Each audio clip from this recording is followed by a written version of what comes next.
నమస్తే రమగారు. నమస్తే జయ. రమగారు, వ్యక్తులు బాగుంటేనే సమాజం బాగుంటుంది. వ్యక్తుల్లో తేడా ఉంది, దుర్గుణాలు ఉన్నాయి, సమాజం కూడా ఆటోమేటిక్గా ఒకరి నుంచి ఒకరికి స్ప్రెడ్ అయ్యి మారిపోతుంది కదా. అదే వ్యక్తుల్లో మంచి గుణాలు ఉంటే ఖచ్చితంగా సమాజం బాగుంటుంది. మన ఇల్లు బాగుంటుంది, మన ఇంటితో పాటు సమాజం కూడా బాగుంటుంది. ఆ సద్గుణాలు అనేవి అందరికీ సాధ్యం కాదు కదా. మనం ఏం దేవుళ్ళం కాదు. ఒక్కొక్కరిలో ఏదో ఒక చిన్న చిన్న తేడాలు కనిపిస్తుంటాయి కదా. కానీ వాటిని మార్చుకోవాలి, మార్చుకునే ప్రయత్నం జరగాలి. దానికి ఎవరో పైనుంచి రారు, మనలో మనమే మార్పు తెచ్చుకోవాలి కదా. వీటికి సంబంధించి ఏమైనా స్టోరీస్ ఉన్నాయా?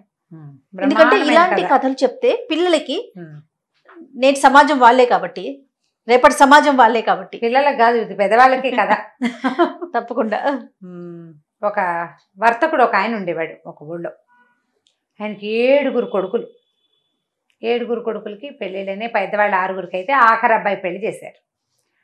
ఈ 6 కోడలు కాకుండా చివరి కోడలు చిన్నపిల్ల. ఈ పిల్ల చాలా మంచి గుణాలు ఉన్న పిల్ల. వాళ్ళ కుటుంబం చాలా మంచిది. వాళ్ళ ఊర్లో ఉత్తమోత్తమ గుణాలు కలిగిన కుటుంబంగా పేరుపడ్డ కుటుంబం నుంచి 7వ కోడల్ని తెచ్చుకున్నారు. చక్కగా పిల్ల అందంగా మటసంగా బాగుండేది. అయితే ఏంటట, ఈరోజు ఏవో పని వాళ్ళు వీళ్ళు ఎవరి పనులు వాళ్ళు చేసుకునేవాళ్ళు. వర్తకులు కదా, వ్యాపారం కూడా నడిచేది బాగా. కొట్టేదో ఉంది వాళ్ళకి. మగ పిల్లలంతా కొట్టు వ్యవహారం చూసుకునేవాళ్ళు, వ్యాపారం సంగతులు. తండ్రి కొడుకులు వ్యాపారం చూస్తే అత్త కోడళ్ళు ఇల్లు వాకిలి గమనించుకునేవాళ్ళు అనమాట. వంట చేయాలి రోజు. నువ్వంటే నువ్వు అని అత్త కోడళ్ళంతా వాదించుకుంటూ ఉండేవాళ్ళు. వంతులు కోడళ్ళకి. ఈ వంతుల్లో నా వంతు వచ్చినప్పుడు, నాకు తలకాయ నొప్పిగా ఉన్నప్పుడు నువ్వు సహాయం చేయలేదు కాబట్టి, నీ వంతు వచ్చినప్పుడు నేను ఎందుకు చేయాలి, నేను బాగున్నా కూడా అని ఇలా వత్సందాలు పోయేవాళ్ళు. ఆ వంటకి ఎప్పుడు దీర్ఘాలే, సనుకోటాలే, చేసి అవతల పారేయటాలే, తగలబెట్టటాలే అవే ఉండేవి. మాడగొట్టటాలు అవి ఉంటూ ఉండేవి. అయితే చిన్న కోడలు కొత్తగా వచ్చింది కదా, అది చాలా చక్కగా ఉత్సాహంగా కాపురానికి రాగానే పొద్దున్నే స్నానం చేసేసి వంటగదిలో చేరేసరికల్లా అత్తగారిని, అమ్మాయి నువ్వు చిన్నపిల్లవి, నీ పైన 6 ఉన్నారు, ఎందుకే నీకు ఈ వంట పని, హాయిగా కులాసాగా ఉండు, ఈ గదిలోకి వెళ్ళు, నీ దారి నువ్వు ఆడుకో అంది. పిల్లలతో కబుర్లు చెప్పుకో అని చెప్పింది. చెప్తే అత్తగారు వెళ్ళంది, అయ్యో అదేంటండి, వంట చేసి మన వాళ్ళు 4 పెడితే కదా, అసలు ఎవరికైనా పెట్టడం అనేది ఎంత పుణ్యకార్యం. బయట వాడెవడికో పెడితేనే పుణ్యం వస్తే, మన ఇంట్లో వాళ్ళకి చక్కగా వండి వడ్డిస్తే ఎంత పుణ్యం, ఎంత సేవ, భగవత్ సేవ. నేను చేస్తానండి అంది. పిల్ల బహుముచ్చటగా వంట చేసేసింది, అటు ఇటు చూడకుండా. అందరూ అబ్బా చిన్న కోడలు ఎంత బాగా వండింది అన్నారు. అత్తగారు అనుకుంది, మోసిని చిన్నపిల్ల, దీనికి భలే తెలుసు, నిజమే కదా, ఈ కోడలతో చేసినానేమిటి నేను, ఆ వంట ఏదో మనమే చేస్తే ఆ మంచి ఏదో నాకే వస్తుందని. మర్నాడు పొద్దున మూడో కోడలది వంట, 4వ కోడలు సహాయం. వాళ్ళిద్దరూ స్నానం పానం చేసి చక్కగా అలంకరించుకుని వచ్చేసరికి అత్తగారు వంటింట్లో గరిటె తిప్పుతుంది.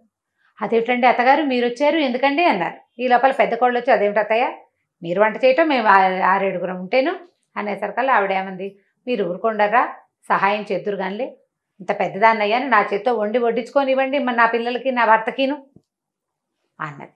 అనేసరికల్లా వంట రోజు ఆవిడే చేసేయటం మొదలుపెట్టింది. వీళ్ళు అత్తగారు వంట చేస్తుంటే వత్సందాలు ఎట్లా పోతారు, పెద్ద ఆవిడ వంట చేస్తుంటే ఎవరు ఆ సమయానికి వస్తే వాళ్ళు సహాయం చేయటం మొదలుపెట్టారు. ఇక చిన్న కోడల్ని వంటలోకి రానివ్వాల. చిన్న కోడలు ఆలోచించుకుంది, ఏం పని చేయటల్లా మనం ఏదైనా చేద్దామని ఏం చేసింది, మూల తిరగలి పెట్టుంది.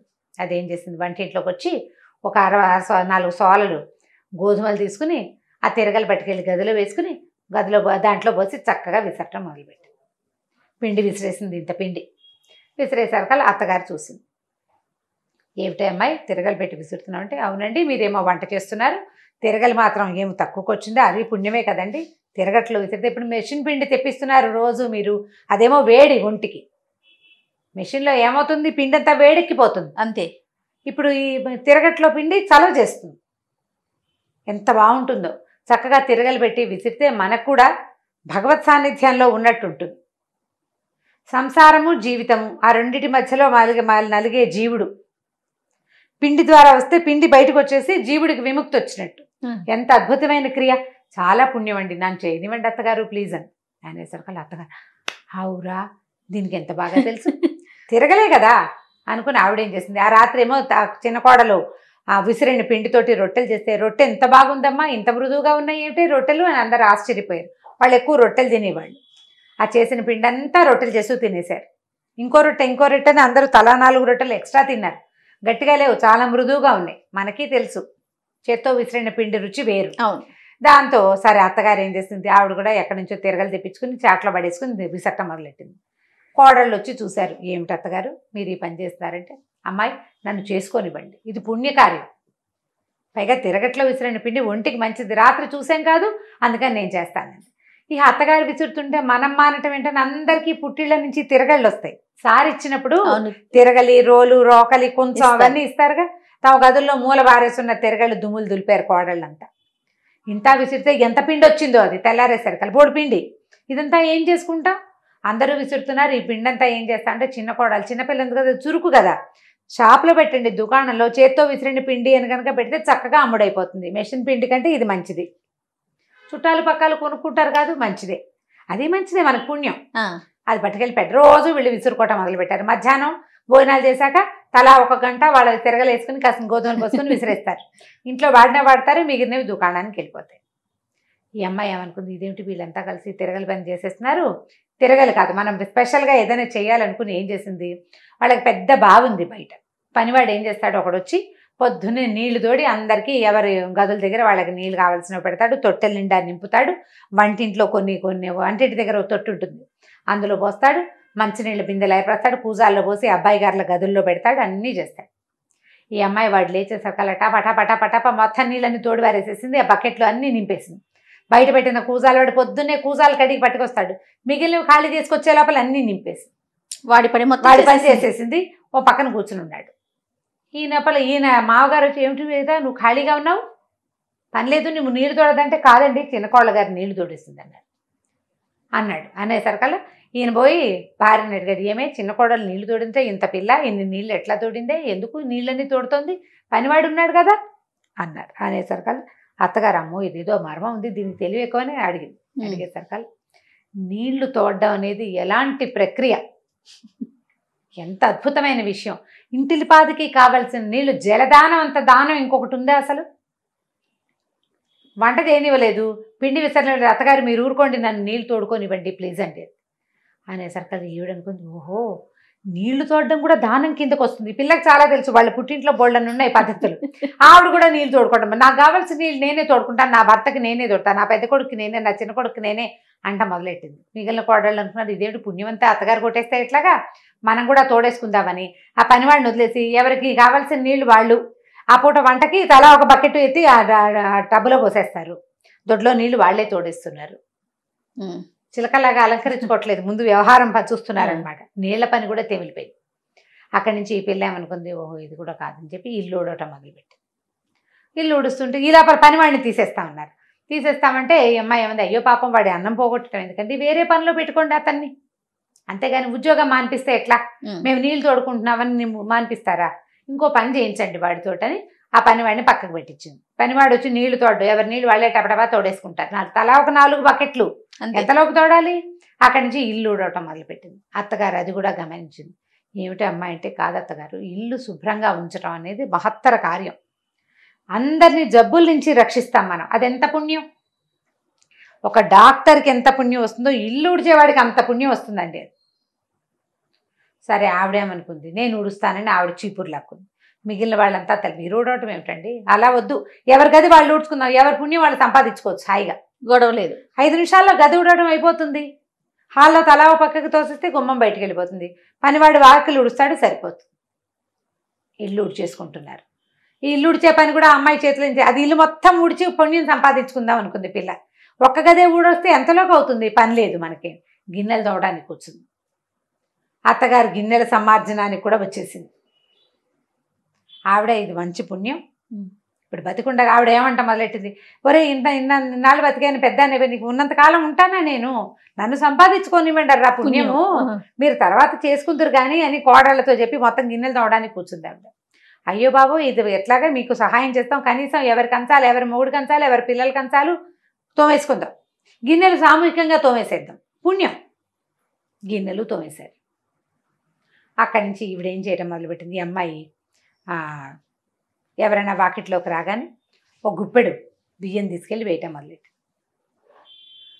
ఈవిడ అడిగింది, ఏమిటి అమ్మాయి అలా చేస్తున్నావు ఏమిటి అంటే, అది కాదండి ఇన్ని పనులు చేద్దామనుకున్నా మీరు ఏ ఒకటి చేయనివ్వట్లేదు, దానమైనా చేసుకొనివ్వాలి కదా, నన్ను దానం చేసుకొనివ్వండి.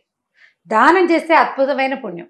ఏ దానమో మీరు నన్ను చేయనివ్వట్ల, కనీసం నేను ఈ బియ్యము కాస్త గోధుమలు కొంచెం చారెడు గోధుమ పిండి ఎవరికైనా ఇస్తే అన్న పుణ్యం వస్తుందండి నాకు అనేసరికల్లా ఈవిడ ఏమనుకుంది, ఓహో దానం చేయాలి, సరేలే బియ్యాలు అవి అది ఎలాగో ఇస్తుందని ఈ సేటు గారికి ఉన్నారుగా భర్తకి చెప్పింది, ఏమంటే మీకు పని వాళ్ళు చాలామంది ఉన్నారు కదా కొట్లో, వాళ్ళందరికీ బట్టలు ఇస్తానండి నేను అంతే. ఆయన సంతోషించాడు. పని వాళ్ళకి బట్టలు ఇవ్వడం తన ఖర్చు, తన భార్య ఇస్తానంటే ఓకే, ఆవిడ దగ్గర బోళ్ళు బట్టలు ఉంటాయి ఇచ్చుకుంటుంది. సరే అందరికీ బట్టలు ఇచ్చారు. మెల్లిగా కోడళ్ళు కూడా మొదలుపెట్టారు. బోళ్ళంతా తమకు పనికిరానివి ఎక్కువగా ఉన్నవి వస్తువులు చేరనివ్వకుండా ఇంట్లోకి ఏదైనా కొత్తది తెచ్చుకోవాలంటే పాతది తీసుకోమని ఎవరికైనా ఇవ్వటం మొదలుపెట్టారు. వీళ్ళింట్లో నిరంతరము చకచకలాడుతూ ఎవరి పనులు వాళ్ళు చేసేసుకోవటము, పెద్దగా మాట్లాడుకోవటానికి మాట్లాడుకుంటారు, పోట్లాడుకునేందుకు అవకాశం లేదు, టైం లేదు. గోధుమ పిండి విసిరేస్తారు, కొట్లోకి వెళ్ళిపోతుంది. అమ్మిన డబ్బంతా మామగారు కోడళ్ళకి ఇవ్వటం మొదలుపెట్టారు. వీళ్ళ చేతుల్లోకి డబ్బులు వస్తున్నాయి, వీళ్ళు గుడికి గోపురానికి వాకిట్లోకి వచ్చిన ముష్టివాడికి దానం చేస్తారు. సంపద ఇతోధికంగా రావడం మొదలుపెట్టింది.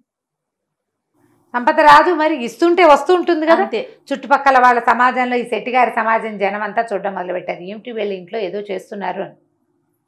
మెల్లిగా పెద్ద కోడలు ఫ్రెండ్స్, చిన్న కోడలు ఫ్రెండ్స్, మూడో కోడలు ఫ్రెండ్స్, ఏమిటే మీ ఇంట్లో మీరు ఈ మధ్య చాలా బాగున్నారు, నగలు చేయించాడు ఆయన కోడళ్ళకి, డబ్బులు ఎక్స్ట్రా వచ్చేసరికి నగలు నాణ్యాలు. ఈ చిన్న కోడలు ఏం చేసింది, తన నగలు పట్టుకెళ్ళి పెద్ద కోడలికి ఇచ్చింది. అక్కయ్య మీకు ఆడపిల్లలు ఉన్నారు, రేపొద్దున పెళ్ళిళ్ళు వస్తే మాకు ఇంకా పిల్లలు లేరు, మా పుట్టింటి వాళ్ళు బోళ్ళు నగలు ఇచ్చారండి, నాకెందుకు ఈ నగలన్నీ, పిల్లలకి పెట్టుకోండి చక్కగా నగలు పట్టుకెళ్ళి ఇచ్చేసింది.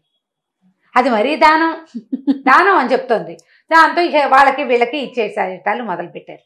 చుట్టుపక్కల సమాజంలో వాళ్ళందరూ కూడా మెల్లిగా ఈ పనులు పాటలు పద్ధతులు, పని వాళ్ళు ఉంటారు, వాళ్ళ పనులు వాళ్ళేవో వాళ్ళు చేసుకుంటారు. నేను నీళ్లు తోడుకోవాలి, నేను ఇల్లు ఉడుచుకోవాలి, నేను గిన్నెలు తోముకోవాలి, నేను నా వంట నేను చేసుకోవాలి, ఎవరి పని వాళ్ళు చేసుకుంటారు. వీళ్ళు చేయలేని పనులు చేయడానికి పని వాళ్ళు ఎలాగో ఉన్నారు. కిలకిల్లాడుతూ ఉన్నారు కోడళ్ళు, చక్కగా అందరికీ పిల్లలు పుట్టారు, పిల్లలకి పెళ్ళిళ్ళు అయిపోతున్నాయి. వీళ్ళు ఎంత ఫ్లరిష్డ్గా ఉన్నారు.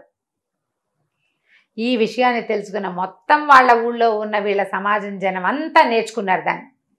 కోడళ్ళు పని పాటలు చేసుకోవాలి, ఎవరి పని వాళ్ళు చేసుకోవాలి. పని పాటలు అంటే పక్క వాళ్ళ పని చేయొద్దు, నువ్వు నీ పని నువ్వు చేసుకో అంతే. నీ పని నువ్వు చేసుకో, వత్సందాలు పోవద్దు, వంతులు లేవు, వంట చేసేసేయటమే అందరూ కలిసి. ఎవరు ఆ టైంకి వంటింట్లోకి వస్తే వాళ్ళు పని చేసేస్తారు, పుణ్యం. ఎవరు నీళ్ళ దగ్గరికి వెళ్తే వాళ్ళు తోడేస్తారు, ఎవరు ఖాళీగా ఉంటే వాళ్ళు ఇల్లు చేస్తారు.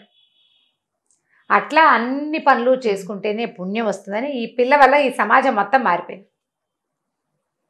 మనం ఇప్పుడు చూడు, ఒకళ్ళు వాషింగ్ మిషన్ కొనుక్కుంటే మన ఫ్రెండ్స్లో వీలుగా ఉందని అందరం కొనుక్కుంటూ ఉంటాం, ఒకళ్ళు మిక్సీ కొంటే అందరం కొనుక్కుంటాం, ఆ మిక్సీ బాగుంటుంది. ఒకళ్ళు ఇప్పుడు వ్యాక్యూమ్ క్లీనర్ కొంటే అందరూ వ్యాక్యూమ్ క్లీనర్లు కొనుక్కుంటూ ఉంటారు. ఒకళ్ళు ఒళ్ళొంచి పనిచేస్తే ఇంకోళ్ళు ఒళ్ళొంచి పనిచేస్తారా? కొంచెం కష్టం కదా.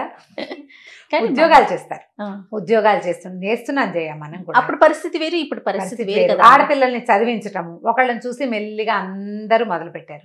అమ్మాయిల్ని ఉద్యోగాలకు పంపించటము అందరూ మెల్లిగా మొదలుపెట్టారు. కాస్త లేటుగా పెళ్ళిళ్ళు ఇవాళ రేపు ఎవరు చేస్తున్నారు అని ముక్కు పుడక కుట్టించడం. నేను మా సచివతికి 2 ఆడపిల్లలు ఉన్నారు, చిన్నప్పటి నుంచి వాళ్ళని మేమే చదివించాం, మా దగ్గరే ఉన్నారు, పెద్దవాళ్లే పిల్లలు.